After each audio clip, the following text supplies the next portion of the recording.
Welcome back. Congress has voted to approve President Obama's plan to arm and train Syrian rebels to fight ISIS.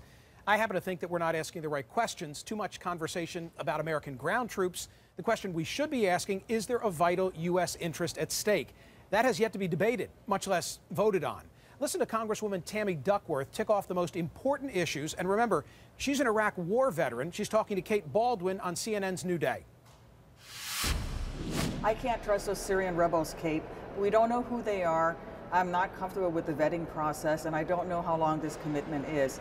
The vote on Wednesday was really just for a 12-week bill that would allow us to fund them $500 million for 12 weeks.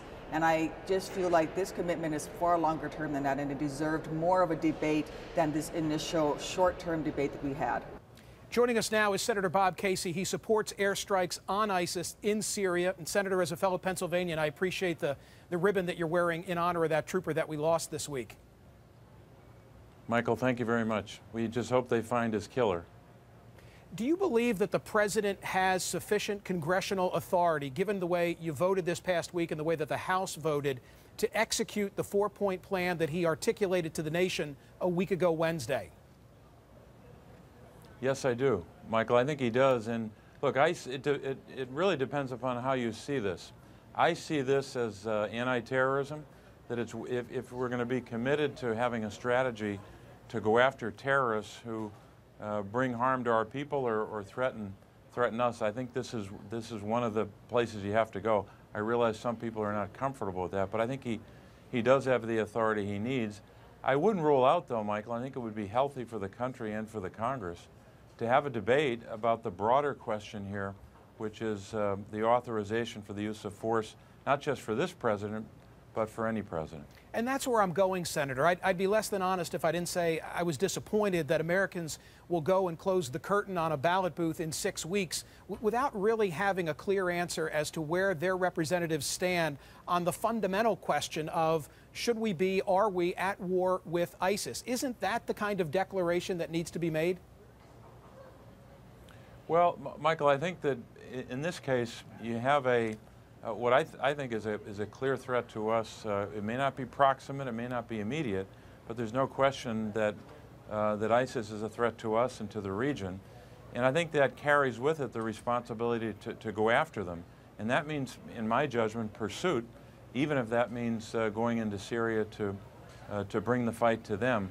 I do think, though, that the country is in the midst of a debate about what we should do. That's why the recent debate is important. The vote we had on one aspect of the strategy, the so-called training and equipping of the well-vetted elements of the opposition, was important. But I do think there's going to be a constant, and should be a constant, debate and evaluation as this goes forward, and that's going to play out.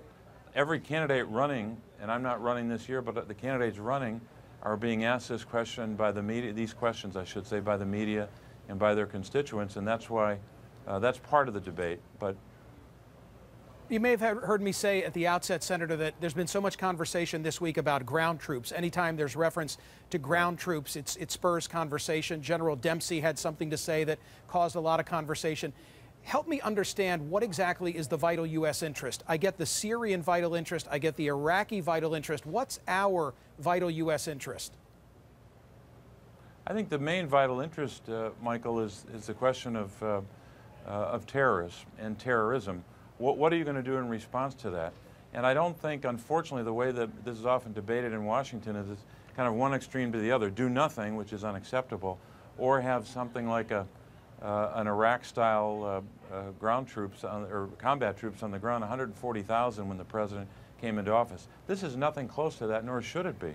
But I think the fundamental question for a lot of the American people, and I think for members of Congress, is what do you do in the face of terrorism? What do you do on 9/12 going forward? And I think we have to be very, very aggressive. We showed already that when we were aggressive and assertive and unified as it related to al-Qaeda, we were able to bring a great harm to them. And al-Qaeda is not the entity that it was a number of years ago. They're not wiped from the face of the earth, nor will they ever be, probably. But these threats are going to arise.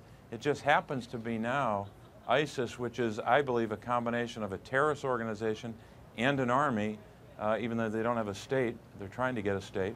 And it's also a criminal organization. Senator Bob Casey, we appreciate your time. Thank you, sir.